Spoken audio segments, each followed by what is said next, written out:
就是今年9月，今年1月到8月，美国资金净流入中国市场的8个月以来加起来大概600多亿美金，而9月份单9月，美国流入中国市场的资金既然超过投资资金超过了500多亿。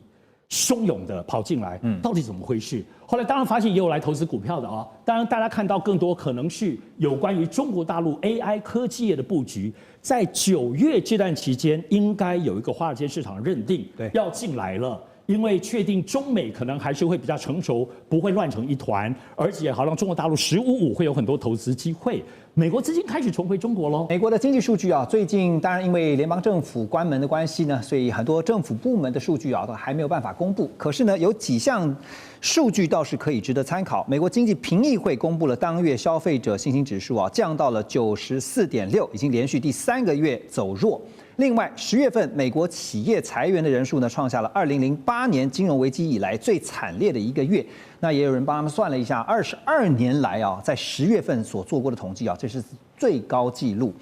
人力资源公司也做了一个统计，说美国中大型企业10月份裁员人数是15万3千多人，是22年来啊这个10月份最高的裁员人数。所以呢，反映在股市，周五的美股呢一度出现急挫。最终，这个道琼工业指数还有标普500是反转向上，收盘的时候呢，各大指数是涨跌互见啊。相关的数据虽然我们能够得到的有限，因为现在联邦政府还在关门当中啊，上这个，但是我们可以看到市场上现在弥漫着什么样的一些情绪啊？好，我们在说美国市场这个宽泛。基本上我们还是至少会干湿分离2个来角度，一个是民生消费市场。那现在由于包括联邦政府关闭，有各式各样的民生措施，株连九族，对，方方面面都受到影响，比如航空类股啊等等，你就航空乱七八糟，所以它有很多东西受影响的。但我们看美国始终要看全世界最厉害的就是资本市场。也就以华尔街股市为主的市场，它有点干湿分离。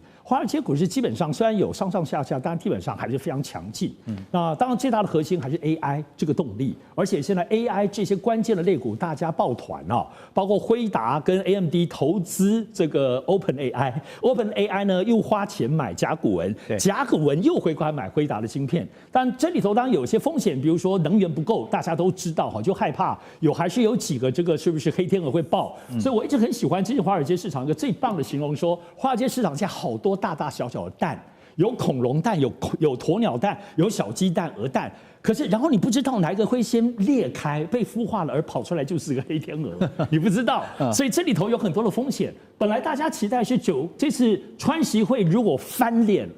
可能黑天鹅就爆了，没想到哇，中美各退一步，又沉寂下来。好，当然虽然美国本身是这样子的干湿分离，我特别要讲个特别的地方，就是今年9月，今年1月到8月，美国资金净流入中国市场的8个月以来加起来大概600多亿美金。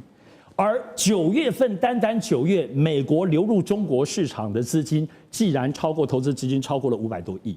汹涌的跑进来，到底怎么回事？后来当然发现也有来投资股票的啊。当然大家看到更多可能是有关于中国大陆 AI 科技业的布局，在9月这段期间，应该有一个华尔街市场认定要进来了。因为确定中美可能还是会比较成熟，不会乱成一团，而且好像中国大陆15.5会有很多投资机会。美国资金开始重回中国喽，要值得关注。OK， 现在其实华尔街您刚刚提到说就是说干湿分离，哇，形容真好哈。那一般的民众哈，真的感受最是深刻，因为现在还有一种经济指标哈，就是在画面当中我们看到墨西哥卷饼经济指标哈，这个是墨西哥卷饼的叫做 Tripto。他的执行长就指出呢，说这个公司季度的表现呈现疲软啊，第4季的销售趋势比起第3季呢是恶化了，而且也点出了现在的年轻族群啊，财务困难、中低收入的顾客减少外出的用餐，所以这部分的客群呢占了 Tripto 的销售额40%啊。简单来说就是买这个不管是墨西哥的卷饼啊，就是 taco 嘛哈，那这个人数变少了。为什么呢？因为消费力降低了，所以说这间接反映出国内经济的挑战是什么呢？现在美国刚刚我们前面都提到了，经济真的也主导了这个选举的结果哈。左老师觉得现在对于美国来讲，国内经济最大的挑战有哪些？川普概念股受伤哈，这个因为为什么大家说川普总是taco嘛，所以大家就不吃taco了。那不过主要是这样子啦哈，就我们从几个面向看，第一个，因为你会去外食啊，美国外食跟在台湾不一样，在台湾大家都外食，在美国因为外食的这个费用本来就比较高，所以应该是你有花钱有余裕的人，你会比较频繁的外食，否则你不会常常外食。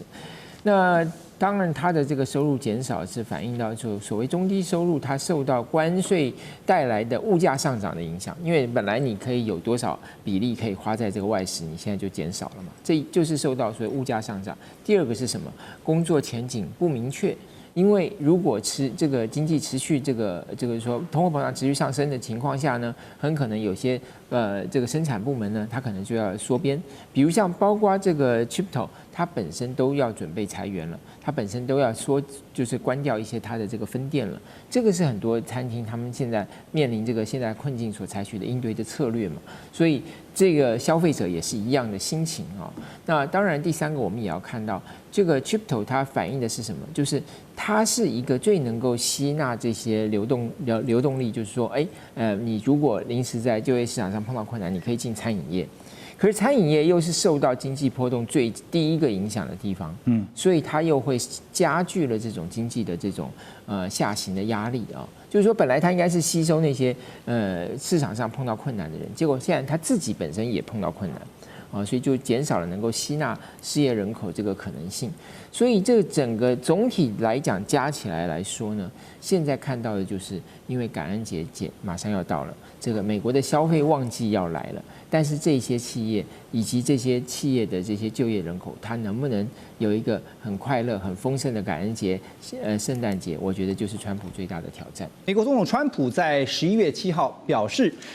因为南非现在正在发生人权侵害，而南非的白人农民正在被杀害和屠杀中，他们的土地和农场被非法没收，所以川普宣布，包括他本人在内，美国政府官员这次都不会出席即将在南非登场举行的 G20 峰会。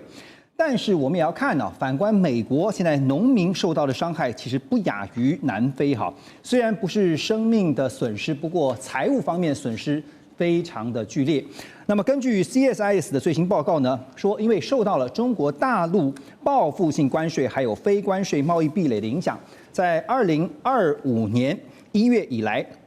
美国对中国大陆的农产品出口额减少了超过68亿美元，降幅高达73%。那其中呢，大豆出口损失占了57亿美元。另外呢，美国对中国的牛肉出口量也下降了90%以上。那么中国方面呢，还把杏仁进口的关税上调到45%，重创了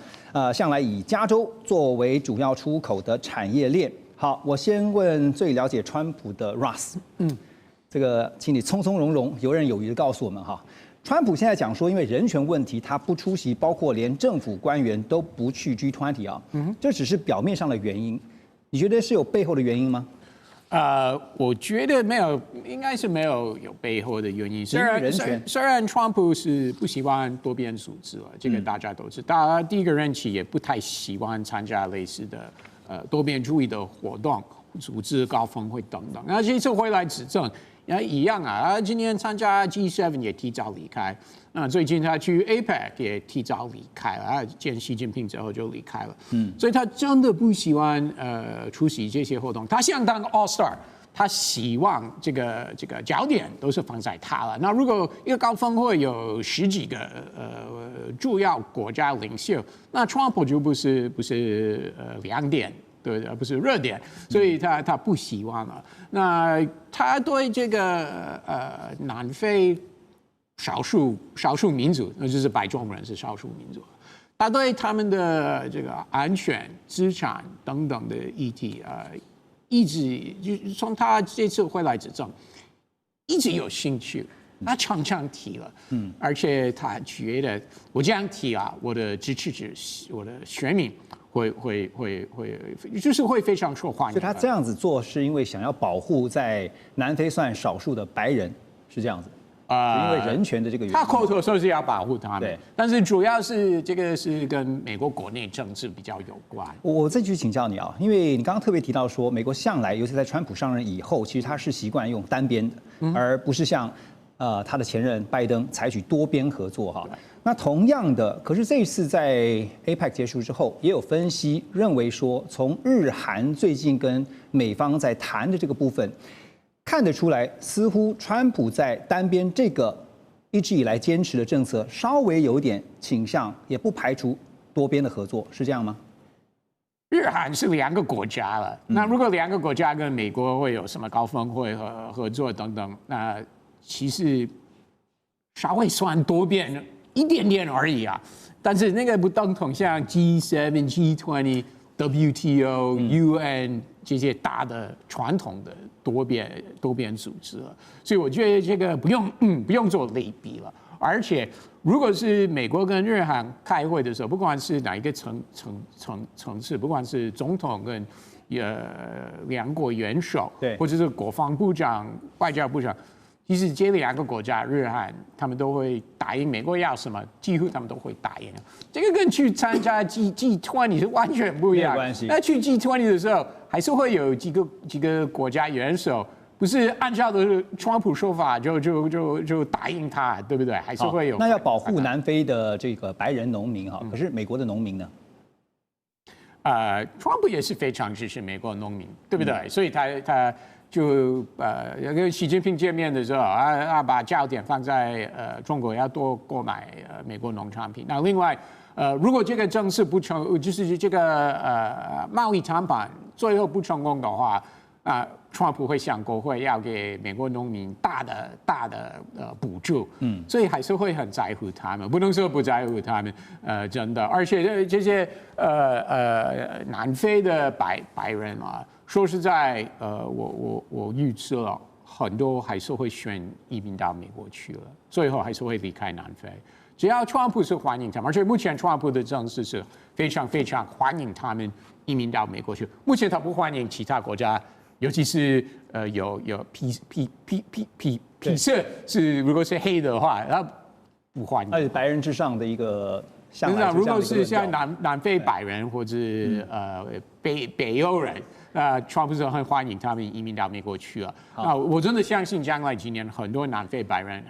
包含这些农民，会选择移民到美国去。好，所以现在看就是说，川普要如何照顾美国国内的农民哈，因为就提到了。像之前呢，在习川会之后，其实 APEC 呢，中美之间2强达成了一个共识，就其中呢，就是包括了要买大豆哈，但现在买大豆也出现了一个变数哈，因为在习川会之后，美中双方其实都降低对对方的关税哈。不过路透社有一个最新的报道说，中国大陆对美国大豆的关税虽然下调到13%，但是呢，这个关税的税率呢，也导致了美国大豆的价格仍然是。比巴西大豆的价格要高，好，所以呢，有交易员也表示说，市场上现在普遍不预期中国大陆对于美国大豆的采买会恢复需求啊。主要的原因还是那句白话，就是因为你的大豆卖得太贵了，所以买大豆现在变成了一种手段，或者说我们一种筹码哈。中方会如何在这件事情上面做决定呢？这个美国农产品是这次川普2.0大陆等于说是规划准备最完整的一步。而且他这次打击美国是美国最依赖的出口品项，就是大豆、牛肉、杏仁，这3个是美国这个就是对中国出口最大额的农产品，这3项，而且这是集中火力针对美国这个最敏感的产业来做出打击。那因此大陆它也有多元供应的来源的需求，所以它也向巴西购买大豆，向阿根廷购买大豆。它跟巴西买的大豆，让巴西呢，它的出口增加了10%，让阿根廷呢增加了21%，所以就代表大陆它对于多元供应农产品，它已经做好了一个这样布局，所以让它的全球供应链呢能够多元化，降低对美国依赖，同时让美国的农民来承受这个市场所遭受的损失。对，这就是它一个精准打击的。那再加上现在农民的那些成本也上升了，像化学肥料啊、劳力啊、设备。这些都一直在提升，它的价格在提升，而且市场也在流失，所以对美国的农民来讲，目前真的是一个非常考验的一个时候。所以现在对美国政府来讲哈，尤其特别川普想要帮美国农民啊，但陆老师您看，因为我们刚刚讲说中国大陆现在有议价能力啊，因为你跟同样的比巴西、比阿根廷，那除非你告诉我美国的大豆确实比阿根廷、比巴西要便宜，那我才愿意买啊，不是吗？对，所以美国在这方面可能要寻求也是一样多元出口，你不能只出口给中国。虽然中国是目前全世界最大的大豆的买家，但是你还是要跟印度啊、东南亚或中东市场来寻求一个出口你大豆的一个市场的一个需求嘛。那当然，另外一方面，这次川普两个人，川普跟习近平两个人在这个釜山达成这个协议，也说大陆不再杯葛啊这个美国农产品的采购。那也开放了，所以他应该跟中国达成一个更有结构性的协议，要长期的保证大豆、牛肉、杏仁这样的一个进出口的一个，这样才能够确保美国农民的一个利益。否则，这个市场是非常的浮动的。假设最大的买家一直有针对性的在杯葛你的时候，美国农民的话，他随时会有很不安全的感觉，随时有没有办法出口的一个风险存在。就像上那个我们看到影片上，就是一个大豆厂竟然会爆炸，因为多到爆炸。那这样的情景，我们就不愿意看见。所以，川普可能在短期、中期、长期都要有一些规划，否则没有办法因应中国大陆针对性的一个农产品的杯葛。是，所以陆老师刚刚点到一个重点啊，就是中国大陆要制造的是美方，特别是农民这一边啊，随时有一个不安全感。那这个部分呢，才能够当成未来中美这个整个竞争架构不变的情况之下呢，中方握在手中一个非常有力的筹码哈。当然，除了美国的农业受到惨重打击之外，现在呢，接下来我们要来看的就是呢，川普有可能会酿成美国国内自己的粮食危机。怎么说？川普为了大砍被称为奥巴马健保的这个平价医疗法案呢，跟民主党在参议院上演了僵持的戏码。这几天大家都看到了，也造成了美国政府现在停摆已经超过了38天，原先的记录啊保持在35天，这个记录被打破了。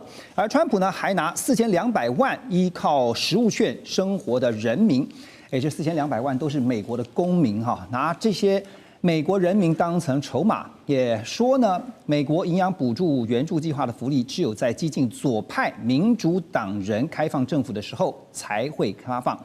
罗德岛地方法院在11月6号先裁定了，说川普政府呢必须要立即释出预算，补足全额发放所需要的资金。而隔天呢，农业部也向各州发出了备忘录，只是要全额发放11月份的食物补助。可同一时间呢，看到川普政府立刻向联邦上诉法院提出了紧急申请，希望能够把这个法院的命令给挡下来。好，川普怎么这么的坚持哈？就是他的斗志旺盛啊，就是不让民主党要得逞。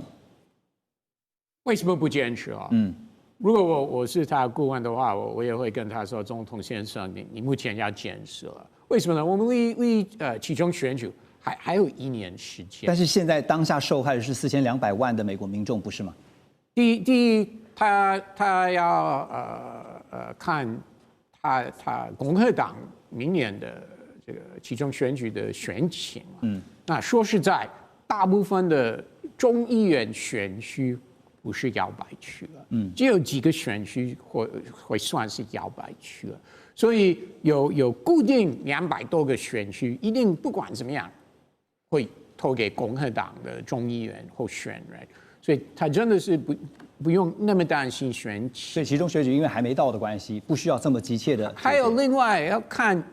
按照过去就是政府关门的事件有发生过，就最近10年都有发生很多次了。说实在，每次民主党会让步，不是共和党也没有让步，共和党也有让步，不管是哪一个总统，小布希或川普 EDLA 总统也有让步，对，但是民主党迟早晚会让步，所以总统为什么要那么急？让步，可以等等看民主党会提出什么样的让步的方案，那就可以算那我也要不要让步？但是不用这么早，为什么要这么早？我跟你说啊，现在离其中选举1年时间，选民不会记得这件事情。OK， 所以因为还没到选举，还没到那个关键时刻，所以现在不管是共和党也好，民主党也好，反正是继续演到还没到最后一幕嘛。等到最后一幕的时候，一定会有一个妥协。你的意思是这样？一定会妥协。 OK 民主党一定会妥协。那等他们妥协，那总统也就可以妥协。那另外他也要让他的支持者认为他不会踏扣，因为最近很多人批评他说他会踏扣，变成他的代名词。另外有强硬的政策，不管是外交政策、内政政策，但是他最后会妥协。所以因为最近有这种批评，他这次尤其是在民主党面前，他千万不会让民主党认为他们有拿到一个好大的胜利。对，所以从政治的算法来分析啊，一定要先等民主党来妥协，他才会妥协。OK， 所以Ross 刚刚讲了一个大白话，委员他点到了，因为选举还没接近啊，所以呢4200万这些就算在饥饿的话，关我什么事情哈？美国民主制度到底出现了什么样的大问题呢？从这一件事情上面来看，我觉得第一个是政党对立实在是有够严重。在美国历史上，政党之间的斗争并不是没有，甚至每天都在进行。那像这次这样斗争到政府停摆38天，而且我相信这个还会持续下去，没有那么快解决，搞不好50天甚至60天，搞不好都有可能。那这种对立，政党的对立会延伸到很多的层面，那就是内耗嘛，这个就是内耗。对，所以我认为这个就是这个美国社会的一个很大的问题。第二个，当然，其实某种程度来讲，川普上来以后，美国族群对立的现象是变严重的。他所谓的要让美国再次伟大，那里面其实所隐含是让美国的白人再一次伟大。那支持川普的人，其实就是中低收入的白人，所以他是他们的代言人。这种族群问题当然有。刚刚讲到南非的问题，川普讲说美国这个南非的白人这个被杀。他还用了 genocide， 就是这个好像种族灭绝、种族屠杀，没有这回事啦。南非的治安是非常差，我有好几个朋友都在南非做生意，南非的生意是非常差的，他们出去进出都要带持枪的武装保镖的啦，所以没有特别针对这个南非的白人来进行屠杀，没有这一回事啦。这个美国。自己都这个很多的这个作家都出来讲这样的话嘛。可是你看，川普特别讲说，美国的白人，美国这一阵子是反对移民的哦。可是针对南非的白人，他说你们可以从用难民的身份移民来美国来定居啊，提出申请就对呀。所以这有白人的问题。你看这次的纽约市长的选举里面，你去想想看看，白人有很多。是支持现在当选的，这位市长是，可是更多的是很多的黑人、少数族群的主裔，当然包括很多犹太人，是支持当选的这位的这位市长的，所以有足球你过来一个其实很严重的一个问题是通膨啦。你知道川普有一个非常强烈支持他的，叫做 Marjorie Greene， 他是。乔治亚州选出来一位女性的众议员，她是这个美国所谓的 MEGA 的强力的支持的川普的最挺川普的那样的一个人，挺到出汁的这样一个人。可是你看这次最近他就对川普有很多的批评，那他这次就出来讲话，就大概昨天嘛接受访问他就出来讲了，他说他用一个叫 affordability， 这个字是什么？就是说你有没有？你可不可以负担得起？能不能 afford？ 你可以买的，你可以 afford 嘛，对不对？所以这个问题就是说，为什么会会出现这个问题呢？他先讲，他说我是去买东西的，我是到市场比如说杂货店之类的去买东西的人，有没有通货膨胀？东西有没有变贵？我是知道的，民众最有感，对，没错。所以这一次为什么美国不仅在这个共和党在纽约输了，纽约市的市长选举输了，维吉尼亚州州长输了，对，还有这个 New Jersey 这个纽泽西的州长也输了。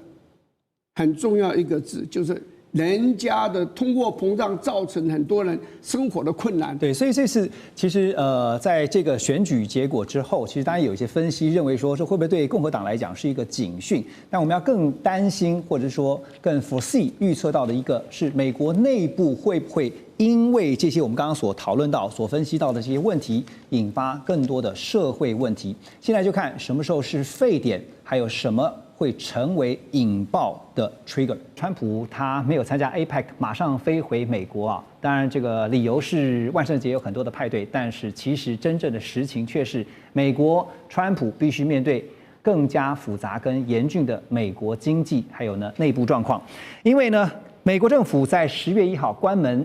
已经长达1个月的时间，从华府到农村，从军营到学校，整个美国现在像是进入一个功能丧失的国家。粮食援助中断，军人断薪，航班大乱啊！现在像航管的这个人员啊，其实都是叫苦连天。所以呢，这个竟然是在号称是全球最强大的美国发生这种事情。现在数千万人面临断粮，数百万的家庭没有暖气可用，政府停摆。正把美国推向一场非常冷酷的社会灾难，而最新的消息呢是，美国已经有2名联邦法官他们陆续做出裁定，说川普政府不得暂停对低收入民众的粮食援助。这代表什么意思呢？就是政府虽然关门了，但是这个时候联邦政府依然必须要动用应急基金来维持民生计划的运作，你不能不照顾老百姓啊。BBC 就分析美国政府关门造成的5大这个民生灾难，包括超过4000万人所仰赖的粮食券经费已经在11月1号用完了，600万的低收入家庭将会失去取暖的补助，100万美军被迫无薪上岗，那么联邦员工做功德好几周了都领不到薪水，航班延误成为常态，所以接下来这样下去总不是办法。可是川普虽然看到他表面上是一派不在乎啊，但是想必心里面是非常着急啊，怎么解决呢？林老师，我觉得这边的话，我们要先了解到的就是说，川普他之前没有错，他在这一次的东亚行，乍看之下是成功的，甚至是他也蛮成功，从日韩这边带了一些订单回去给美国。可是这些订单要立刻的能够变成一个及时雨吗？这个可能是需要一点时间。他号称9000亿，但是9000亿不一次给啊。对啊，而且9000亿它不是现在可以给，现在的这个刚刚何荣有去提到说，回去可能万圣节的 party， 可重点倒不是 party， 是因为现在华府快烧起来了。因为我们可以去看到现在的话，参院这是共和党有人的跑票喽。所以在这个关税的这个案子是否决的是支持民主党的对，更不用说在整体的一个总预算这一块，现在的联邦政府关门，它对于美国来说是一个非常大的一件事情。这个不是只是说这个什么这个航管啊还是什么，讲难听一点，你去参观白宫都不能进去参观，因为它关门了，或者是什么垃圾啊还是什么，就是有一些整个状况是非常糟的。那为什么会这样？今天最直接的就是今天民主党跟共和党这一边，甚至是共和党有一些人是也不满你川普。好，那为什么会这样子不满呢？对于川普来讲，最重要的还是你的民生问题没有办法去解决。因为其实我们仔细来想，川普从上任到现在，其实还不到1年，怎么感觉好像过了很多年的感觉，度日如年的感觉。可是他今天这一些美国的状况，不是今天一个川普上来就可以去改变。他是从他的一个 COVID-19 之后到这一个到之前拜登到现在整体所呈现的一个问题。那今天这一个问题其实是说，你说川普上来有办法去做这些改变吗？我个人是抱持蛮保留的一个态度啦。那至于今天来看的话，对于川普来讲，或者是我自己去美国，在今年4月的时候有去一趟华府那边，那可能你可能没有办法相信，我去超市想说要买个刮胡泡，因为我去比较久。刮胡泡居然锁在玻璃柜里面，是我要请店员把锁打开，怕零元购，就是怕零元购啊。那如果今天一个在首都里面的超市，而且老实说，那个2块多的一个东西，也不是说很贵的东西，它居然就还要锁在这一个柜子里面，我又不是去买个晶片还是什么显卡之类的，黄金还差不多。对啊，那这一些东西都要锁在那里面呢，就代表怎么样？治安状况、经济状况是非常糟的。那再加上现在的一个政府关门，这一些其实都会对美国造成很大的一个问题。那老实说，之前的一个川普为什么可以当选，就是因为贫富不均，就是因为他希望能够把美国的失业率能够去改善，所以我们看他的外交跟他内部是有连结在一起。但是这个连结要实际的能够去改善美国的问题吗？我个人认为可能还是会需要一段很长的时间。但是这个也给了各国在跟美国打交道的时候，可能会要去思考的就是，不是只有看当面跟川普的交易，也要想的是他最在意的内部问题会不会去干扰他，或者会去影响他的一个战略。这一块其实也是我们可以去施力的一点。就是美国的经济问题，听到川普不断在强调说用关税就能解决哈，单一工具，然后呢，关税带来的庞大收入啊，一定能够解决像美国现在面临到的一些经济窘迫的问题。可是真正关税的收入能够起到多大的效应呢？现在大家也在看。是不是真的只有一点点而已？好，那除了民生问题呢，我们就来看美国的经济数据啊。根据 Challenger 他们的报告，到今年9月为止，在裁员的部分，美国企业的裁员人数达到94万人，预计到今年年底要突破100万。就连矽谷也成为裁员地狱啊，科技业半年就砍了10万人左右。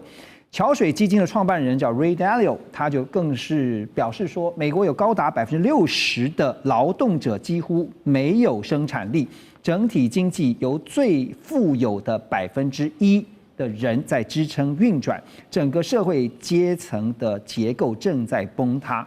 好，所以现在真的是听起来是蛮吓人的，因为整个社会国家只有1%的人在负责 run 这一个国家的整体结构，这是一个结构性的问题啊。1%的人掌握了生产力，但是60%的人竟然是完全没有生产力，这听起来很吓人。可是这样的一个结构性的危机迫在眉睫，对于美国，对于川普政府来说，他们一定知道怎么解决呢？黄老师，您觉得？其实说这个到底美国社会阶层的这个崩坏或崩解，要不要去解决？我觉得其实从我的角度来看，我不从总经或现在的经济情况来看，我觉得这是一个它不是一个崩解，它是一个整个产业结构转变的一个过程。结构在转型，是。我们回到以前来讲说，第2次工业革命的时候，大量的工具机的出现，取代了传统劳动力。那男性的一些员工开始逐渐不被用，当时当然说女性或童工的价格比较低廉嘛，那企业主们他们肯定慢慢的去往这个地方去靠拢，去降低自己的成本。那像现在慢慢进到所谓的 AI 时代，就把自动化更升一级了。对，我们当然目前还没有把它称之为第3次工业革命，但我们可以逐渐看到，包含在加州的地方，Uber 投资的无人自动送餐车已经开始去试行了。那像甚至有些地方用无人机在送餐送药的，那其实也都开始在执行的。那在这种情况下，这是我们定义的底层劳动者嘛？那如果是这样的话，底层劳动者是有一些基础型或者是比较 routine 的工作开始去减，那大家就会问，那科技业半年就砍这么多人，对，那科技业是底层劳动者嘛？那如果说今天是在做一些写程式的部分，其实逐渐的已经被那个人工智能取代了一大部分的工作，所以想当然尔，这些人就会逐渐的被淘汰。那这是底层结构崩坏吗？我不认为，我认为说接下来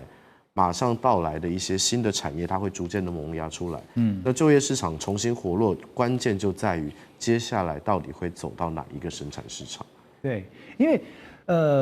其实这几年也听到像是智慧制造，包括接下来在机器人的部分有所谓的人形机器人啊，就是要取代现有的人力，因为知道光是这个人口结构也是呈现倒金字塔的一个情况，就是要解决人力短缺。包括现在我们提到的60%的人如果是没有生产力的一个状况，所以那接下来对于美国来讲，他们有办法在短期之内达到这样的一个用科技来弥补或者是解决现在困境的这样的一个情况吗 ？OK， 讲到智慧制造这个，其实在美国定义的智慧制造里面，它是还有凌驾于智慧制造的一个先进制造。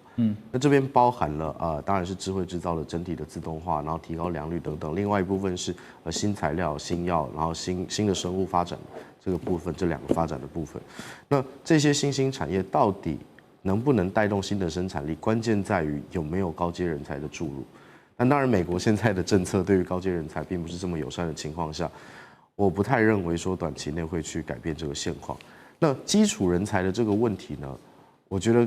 当时提高关税的时候，这个最好的方法是什么？我不要用全智慧制造，我用半智慧制造。我去吸引这些他们口中所谓没有生产力或没有提高 GDP， 他不需要做太多事情，他做一件事，按按钮，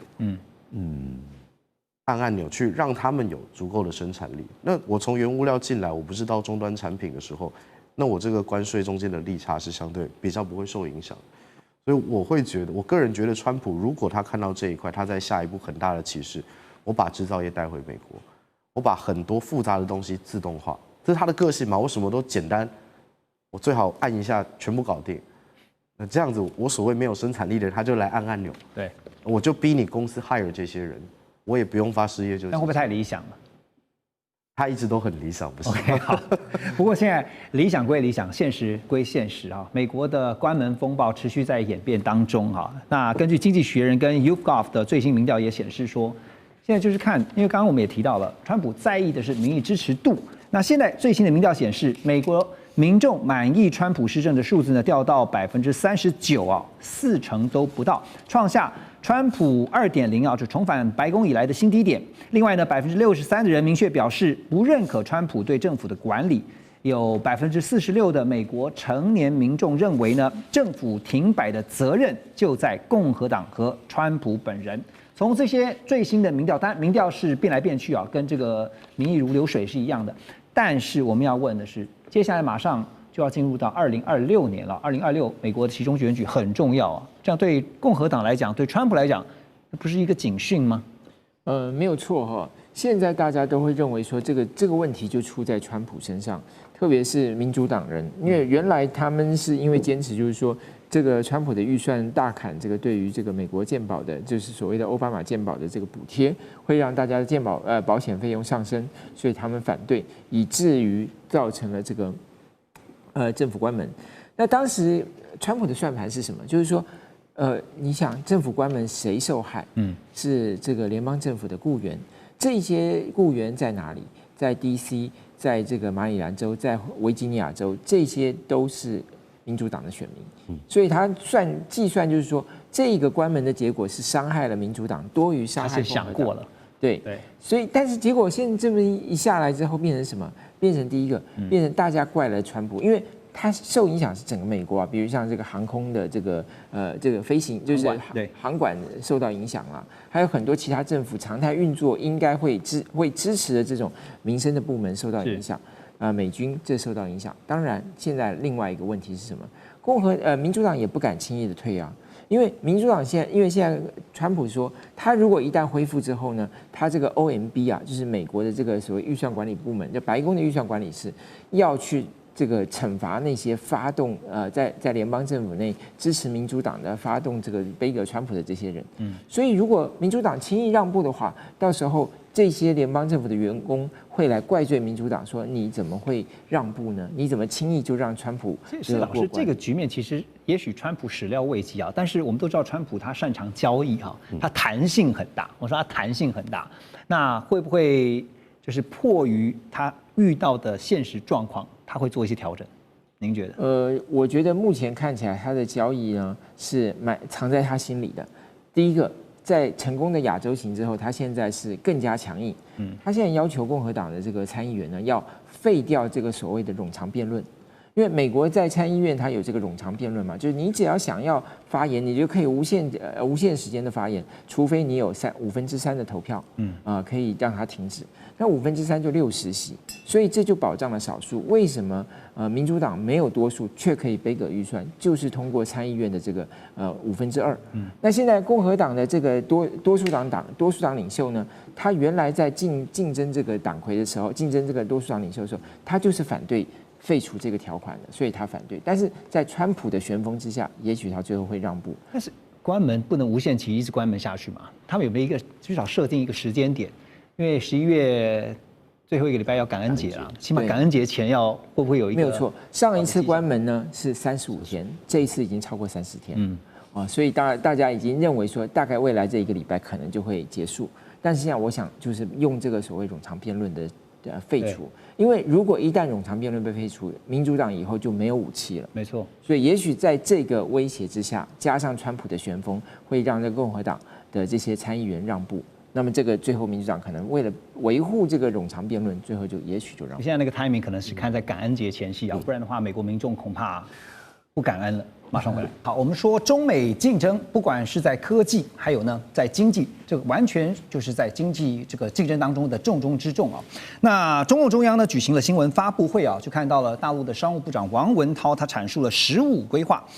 有4个重点，包括了第一，就是要积极扩大自主开放，要围绕扩大经贸朋友圈，打造这个开放高地。第二个就是推动贸易发展，推动进出口的平衡发展，而且要加大力度扩大进口。第三是拓展双向投资空间，那要擦亮投资中国的品牌。第4个呢，就是又要重视中国经济，也要重视中国人经济。简单来说，就是我们常常听到一句这个白话文呢，就是货出得去，钱进得来。但现在我们都知道，在整个大环境，就是美中的贸易战啊，看起来还没有进到一个休止的状态下，这样的目标要怎么落实呢？吴宇老师，我想大陆方面会认为说，现在是面临到100年未有的重大变局嘛，几个地方发生了很大的改变了。地缘政治让全球的这样一个原来一个稳定的体系，产生了很多局部的冲突的可能。那第二个，全球原来一个很好的供应链的完整体系的全球化，现在被地缘政治跟一个供应链的保护主义全然的所谓打破的。对，那第3个，当然川普上台之后，整个引发的国际政经的一个结构性的变化嘛。那大陆要因应来讲的话，以经济增长无非是3头马车嘛。那第1头马车当然是出口。如果从出口来看的话，很多人或许会感到意外。其实今年1月到9月份，中国大陆的出口其实并没有因为美国对等关税这个部分而产生出口减缓，它反而今年1月到9月份出口还比去年同期还增加了将近7.1%。那第2个，中国大陆去年的外贸盈余，就是贸易顺差，大概首度超过1兆美金嘛。可是你看，今年1月到9月，它已经高达了将近8751亿美金了。那换言之，今年很有可能大概会超过什么？一定会超过1兆的。所以从出口这个角度来看的话，对美国的出口或许是减少，但其他地方的出口正在强化当中。所以如何确保出口，这个仍然还是它的重中之重。是。那第2个部分当然就是投资嘛。那投资，你看大陆方面除了政府部门投资，像雅鲁藏布这样的工程之外，最关键的是要鼓励民营企业愿不愿意投资，敢不敢投资嘛？所以说，今年5月20号，大陆公布第1部的民营企业法嘛。那民营企业为什么重要？因为第1个，民营企业占所有中国企业创新超过70%。那换言之一句话，美中要科技战，大陆想要突围，只能靠民企，不可能靠国企嘛？这怎么可能嘛？对。所以因此，那第2个，民营企业占什么？占所谓的城镇就业人口超过80%嘛。你要解决就业的问题，一定要靠民企嘛。所以投资的部分，除了政府部门投资之外，最重要的民企这些，特别是高科技这个部分，能不能自主创新，这扮演很重要的角色。那第3个当然就是消费嘛。那消费这个部分看起来是潜力最大，但是有时候难度也相对比较高。为什么？我就用2个数字来做个比较。中国居民的平均的储蓄率，跟美国居民的平均储蓄率大概是多10倍。就中国来讲的话，平均储蓄将近40%，美国大概只有4%。华人都很喜欢储蓄的。对。第2个很重要的，那 GDP 的居民的消费的 GDP 占比，美国的居民消费占 GDP 占比高达将近快要70%，68.8%。中国大陆大概40%都不到。所以美国为什么贸易赤字？就讲直接的一句话，就是好吃懒做，就是怎么进口多出口少嘛。所以，但是你要让民众广大的储蓄率以及民众的消费力要提升，你就要让他有信心嘛。所以我们认为说，其实未来他要做几个，除了所谓的持续稳出口、分散市场之外，他一定要强调科技上的自主创新，才能够突破相互的卡脖子。更重要的，在有关于投资跟消费问题上，一定要能够提升得上来，才能够确保它的经济增长不坠嘛。对，所以从企业面，从这个民间消费的信心层面哈，我们进一步要来问2位。另外老师哈，就是因为刚刚特别提到的是说，在民间的部分是以民企作为这个打头阵的民间参与，然后呢国家给力啊，但是在民间的消费啊，因为《纽约时报》他们就很担心的一件事情啊，他们用他们的报道说呢，这个目前中国大陆的社会面临几个问题，像是呢青年失业问题，还有社会福利的体系趋向薄弱，再加上这个是全球化的一个问题啊，就是人口的结构哈，老年化的问题啊越来越严重，所以呢，四中学会虽然没有强调这个中国人人是要发大财的，因为刚刚讲说货出得去就是要出口啊，钱进得来。但是呢，人人要如何发大财呢？那重申目标就是呢，在2035年要让人均 GDP 提高到中等发达国家的水准啊，这个金额大概是在25000到3万美元之间。好，说到了，当这个民间消费是来自于对整体经济环境的信心啊，社会必须要刺激这样的买气，但是动起来的关键会是什么呢？大使？我想现在这一次15.5啊，它是一个承上启后，承什么上呢？承14.5，那么启后是16.5啊，那16.5是2030到2035啊，2035就是达到中国成为一个现代化社会主义国家的目标，是，所以这个是一个很重要的一个承上启后阶段，在这个部分，我认为他强调了最重要的几点就是要补短板，科技尤其在科技方面这一些还被人家卡住脖子的地方都要致力的所谓的要抓创新，要怎么要研究，这些部分。所以还是科技兴国的一个概念，那这个在过去在14.5的时候并没有这么严重，可是到15.5的时候，因为中国大陆的整个的发展超出了大家的预期，尤其西方国家预期，尤其美国就出手压制，尤其是在科技各方面压制，所以这个方面很强调这种科技创新，对，自主的能力。另外一个强调新质生产力，因为中国大陆也已经很体会到了，就是说过去完全用这个劳力密集的这种优势来抢占国际市场来做成这个主要出口项目，这一个阶段它迟早要过去了，也就是说你必须要从事，我们台湾用一句话就是高附加价值产业，也就是说这一些产业投资跟它的报酬率是相对提高的，也就是说这个生产力要提高，生产力提高，那就是说做比较中高阶的产品科技成分比较多的产品，我想这是很重要的一个方向了。那第三个还是强调制造业，那可是呢，他这边很强调一个就是市场机制跟政府的这个有能这两个中间要做一个怎么讲，要做一个平衡，也就是说不会放任市场完全怎么样自主的发展。然后呢，政府不做一个做一个裁判者，或者是一个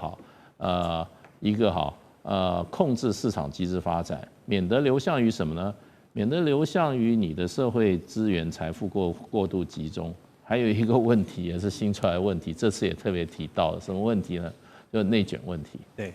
就是说这个彼此产业，中国的同行业产业彼此之间内卷的太厉害，内耗太凶。那反而削弱了在海外的竞争的能力所以这也是一个，我觉得中国大陆这个15.5它基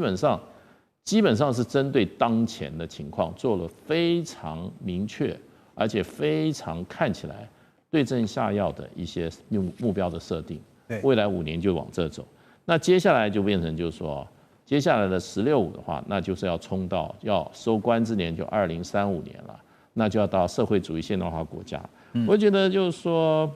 这个《纽约时报》把这个2035年这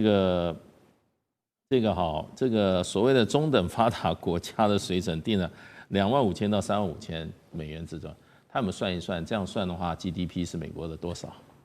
已经超过美国。看看中国，想想美国，不，已经超过美国非常多了。对。那事实上，你要到了25000到3万，台湾现在差不多也3万左右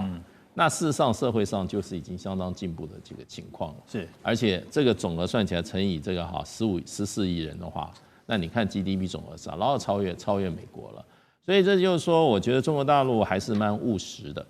也就是说也没有忘记这个国家基本上还是一个社会主义国家，它必须要照顾到所有的人，这个发展的过程中要必须照顾所有人，而不是资本主义。你知道美国是一个非常社会达尔文主义的国家。美国是路有冻死骨啊，然后这个出门酒又臭。你看他满街那个 homeless，然后丧尸，很多大城市都这个问题。是，你看川普怎么解决？川普是用警察把他们赶走，有说分一碗饭吃给他们，没有。川普现在对于美国的所有的市容的不满，他都会用军队把这些人赶走，赶到哪里不知道。对，这不是解决问题的办法。我现在看到美国这个川普的做法似乎也在做一些调整啊，就是他也发现说，原来资本主义也不是全面的这么的好啊，所以他就特别刚刚讲说，市场的部分的话，大陆方面可能是不去干预，但是呢也不会去放任。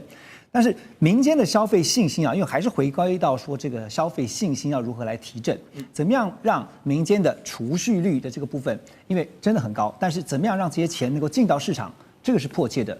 关键。我想，其实大陆长久以来对于所谓扩大消费，它有更重要的战略叫做扩大内需，因为中国大陆在建构所谓的内经济循环里头。这个大架构还是内需，而消费是其中的一块。当然，消费当中会刺激很多的这个部分动能，所以呢，所谓这个消费的心态、消费的实质中间要有消费的信心。好，过去为什么能消费？因为房地产，因为房地产大家都有房子嘛，然后都投资，都觉得房地产看涨，股票在上涨，所以大家觉得未来会很有钱，所以大家狂消费。所以现在很重要的是，中国大陆已经，特别是在这次15计划当中去掉房地产了，去掉这些非实体经济作为过去仰赖的重心。好，你没有房地产，让人们觉得自己有钱，未来房地产上涨，你怎么刺激消费？所以现在难就难在，就是现在既然就是以科技创新作为核心，你要把原来的房地产这个心脏换掉。换成科技创新，那你怎么做？所以我们其实看到中国大陆已经在做，在这下半年2024已经在实行，就是如何把科技创新的应用场景能够体现在不只是制造业有机器手背，你甚至更渗到人们的生活环境。所以我们在刷短视频经常会看到，觉得哎呦，怎么那些机器人都到处在跳舞，到处在一些表演？你们觉得说很荒诞？没有，其实他们就试着要把这些 AI 科技机器人慢慢的降落，渗透到包括娱乐文化的场景。我最近看到机器人已经在一起表演京剧了耶。是真实的哦，在实验，可是他做武生在翻滚，所以这里头你可以看到各种的实验开放的融合，就是要把科技融化进入到一直下降到人们的文化娱乐消费的水平。对，更不要说科技当中去改善医疗，科技去改善周边的，让大家少花钱。比如说高龄社会里头，医疗做得更好了，你少省一点钱，少花在医疗，那你就有更多钱可以消费。所以这种全套性的部分，就是如何换科技创新作为新的消费动力的核心。还有最后一点，我这次在15看到当中叫做流动，因为跨产业当中所谓消费刺激就是流动。这里头我们不要讲说科技啊什么投资，我讲一个部分，就包括现在知道青年失业都在外面创衰，所以这次隐约看到这个流动，比如说让青年下乡。比如说像新疆那么好发展，西藏、雅鲁藏布江、西藏最近都是香饽饽，这可以使得很多原来在城市当中的青年不只是回家返乡做，所以他就可以到更多的地方，科技创新的边陲地带一起流动，解决城市的失业问题。所以这里头也会造就了这些年轻人在城市里头，最后在新疆里头还是在淘宝消费。对，所以电商的各方面原有的强度刺激消费东西一定会加码，难怪马云回来了。对，所以这种方方面面的已经看得到，这不只是一个规划。2024年已经看到很多实验，2025年会进一步的落地，刺激消费，刺激内需。刚刚说到了中美之间呢，现在中方发动的稀土战啊，打到了美方的软肋啊，恐怕这个稀土还不是最痛的，因为最痛的现在中方认为恐怕是川普眼中的美国股市。《华尔街日报》就报道说呢，北京已经认为啊，他们找到了华府的致命弱点啊，就是川普对于股市他是非常在意的。迪洛韦这家公司呢，在对大约4000位的受访者所进行的调查中，发现到接受访问的消费者里面呢，有高达57%的人都预计未来1年啊，美国的经济将会走向疲弱。而另外呢，高盛经济学家的团队啊，是发布了研究报告，特别指出了美国消费者将会消化55%的关税成本，而企业呢，最后承担是22%，外国出口商以降价吸收18%，另外有5%是被规避的，这是55%是最后的一个关税成本啊，现在大概预估是20%左右啊。不过聂老师怎么看哈？因为现在消费者最担心的就是我要承担大量的关税成本，意思就是说我以后买东西我会非常非常的买不下手，因为东西太贵了。那个谁来买单，这是重点嘛？对，是 buyer 买单 ，seller 买单，还是 broker 买单？或者这个东西，因为大家在竞争之下呢，因为贵了就都不要了，谁赚了钱？美国赚了钱，tariff 从4%到10%就可以赚2000多亿，这样会不会很多国家是20%嘛？哈？为什么会不会进入到通货紧缩？好，那我跟你讲哈，我刚才讲买单这个问题，你一定要分清楚，谁会是你什么东西买家买单？当你一个东西贵了，它还是需求的，这叫做需求弹性，需求的价格弹性较平或较低的。买家买单啊，那但是一样买家会买单的，就是另外你供给的时候的价格弹性较高的，一高他就不卖你了，你为了要怕价值空，你也要买单，这种占了55%。我跟你讲，这就是当然嘛，消费者买单55%贵了，当然就会通膨。可是你也知道，美国也因为这样子，他们很多东西缩衣节食啊，现在有很多美国真的是企业做不好，因为无薪假或各种失业的原因，它也会减少消费。一旦不消费，记得在金融海啸的时候，2008年就有一本很有名书，当他有找我写序言嘛，我那时候写了几十本序言，就叫做《当世界不再消费》，请各位去看一下，他预估未来世界不消费完蛋的世界，这完全违反了什么？凯因斯所谓的这个对不对？我们讲说需求创造供给，所以没有需求了，也因此我要讲，你说通膨或通缩，答案很简单，通膨会涨个2-3%，通缩会跌个1-2%，所以一减就会多1-2%，就这样。所以我预估现在2.5到3就会到4左右了，3点多，大概是我的想法。但是它有属于短中长期的问题，什么时候会产生，我们再去看。那你刚讲了一个，我最想谈的是，因为去年11月刚好川普选的时候，我在广州华南理工大学正好开这个金融研讨会，我是台湾唯一理事啊，在那个地方，当然我们是理事群。那时候晚上我们在招待的饭店里面看北京，就你讲的非常厉害的名嘴，比我们都会讲话的人在那边讲说。哎呀，川普选上了，好玩啦！我们不需要外交家，不需要政治家，找心理学家就好了。他的弱点知名，你刚刚不讲知名弱点吗？股市不完全是啊，这个人贪商重利，只要影响他的心情，影响他自己本身获利，大概就是他知名弱点。预期效果。所以这就是说，北京有很多心理学家，包括稀土这些都算是。我跟你讲，稀土当然我们这个 Rose 讲说不会影响，我倒觉得影响是非常大，因为这个东西要研究深，你就会知道这11种稀土它的层次之高低，它的。还有我讲的是中国储物量是全世界37%，是4400万吨，以及海上所发现什么都是现在的文宣所讲的，都不一定真实，而且都不是短期你挖得出来。美国的只有180万，这储量是非常落后，只有在产量它积极的创造10几%，而中国呢却有60%，也是中国27万吨一年，美国只有这个。讲不好听，它只产45000吨，因为它已经努力在产了，但储量远远不及，所以一上任就要抓英格兰，抓所有有稀土地方，但永远抓不到了，因为中国这一点我看吃这个就吃定，这是他们心理学家研究出来的。对，老师觉得 Ross 太乐观了。Ross 当然我们的角度看的不同啦，这个我也没有说很悲观，就是说这个比你当美国招式，你要丢出其他的招给我看，不要每天都是关税。再关税，那我就看破眼。因为实际上人民会感受到是生活的压力了哈。Ross， 我也请教你哈，因为我们现在讲到是最近大家看到是港口费已经正式开征了，这个进入美国港口的中国大陆船只从14号开始，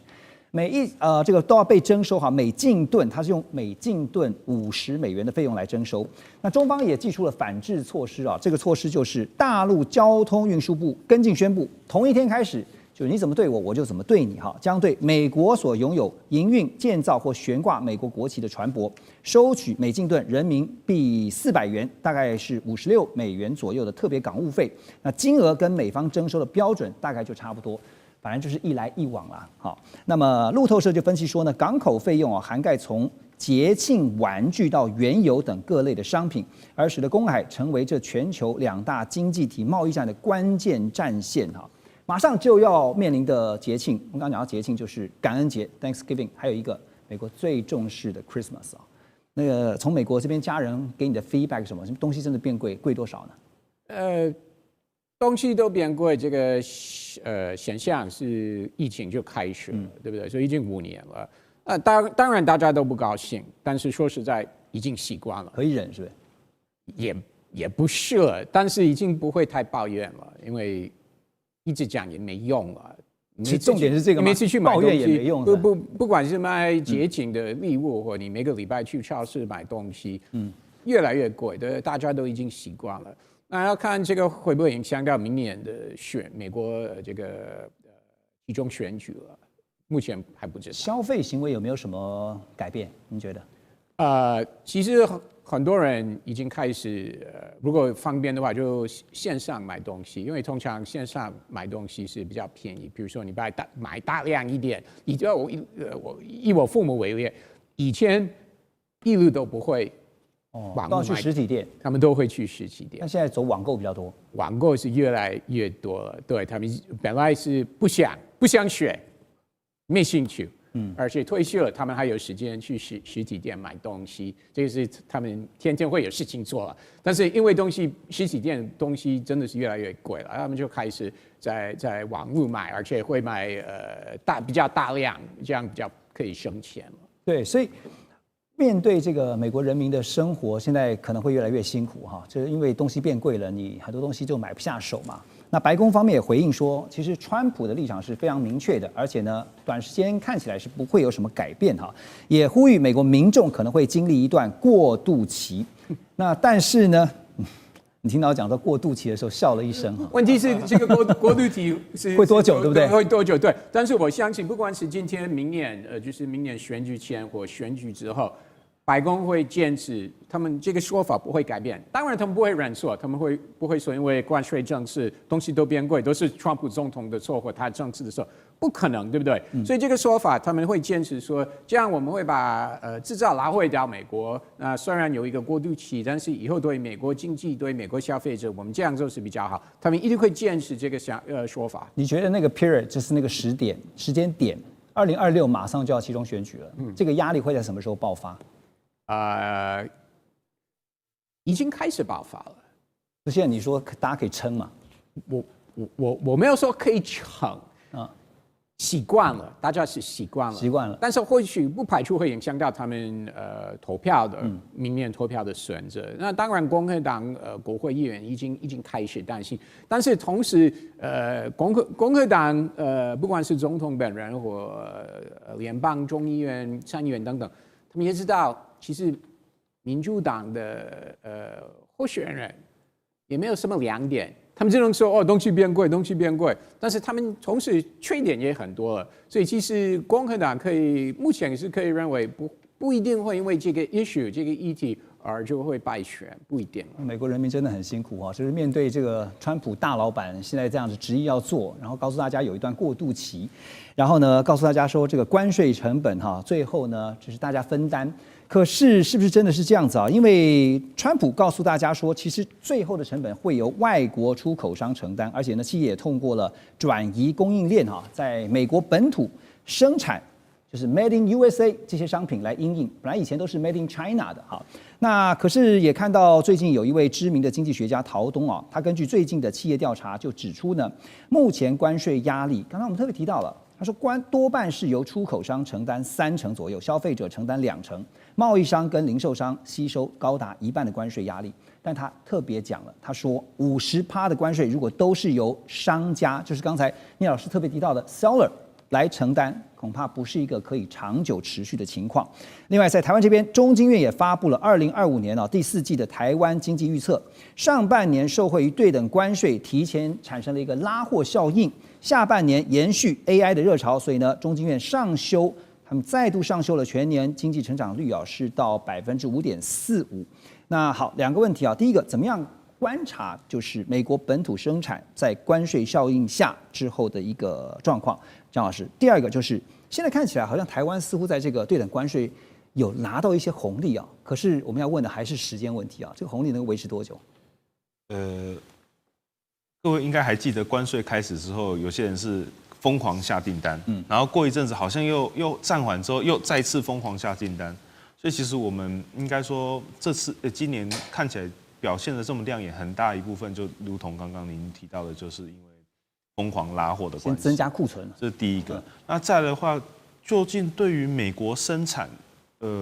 没有什么利基，或者是台湾会不会在后续吃到什么红利？那目前来说，跟台湾比较有关系的，不外乎就是半导体嘛。然后我记得好像上个礼拜，其实台积电占整个台湾的股价的占比，其实已经超过50% 了。然后整个台湾的 GDP， 半导体就超过20%。其实这一方面是好事，那一方面其实蛮可怕的。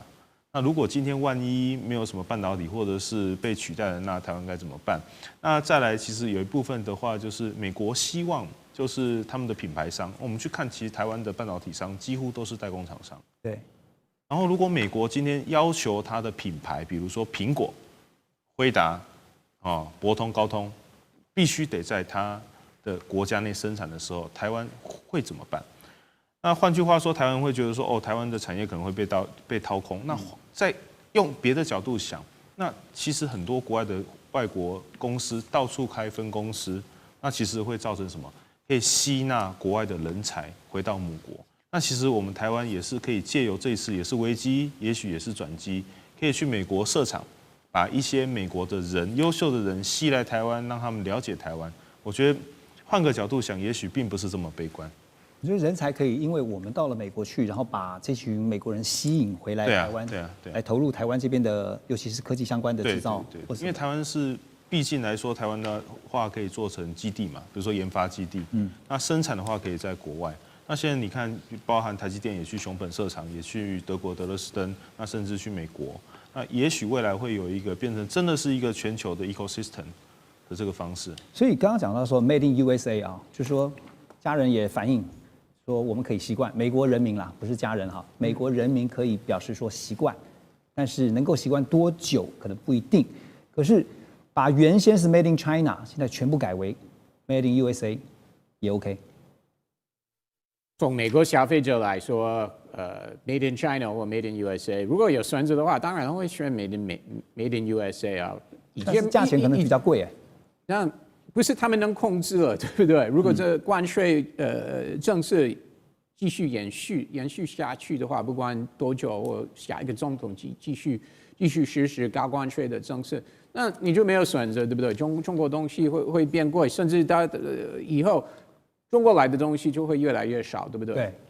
美国会找不到，只有从美国或东南亚来，我们墨西哥来的东西，对不对？不过因为川普毕竟不像我们小老百姓啊，我们这个对物价的这个感受是非常敏感的。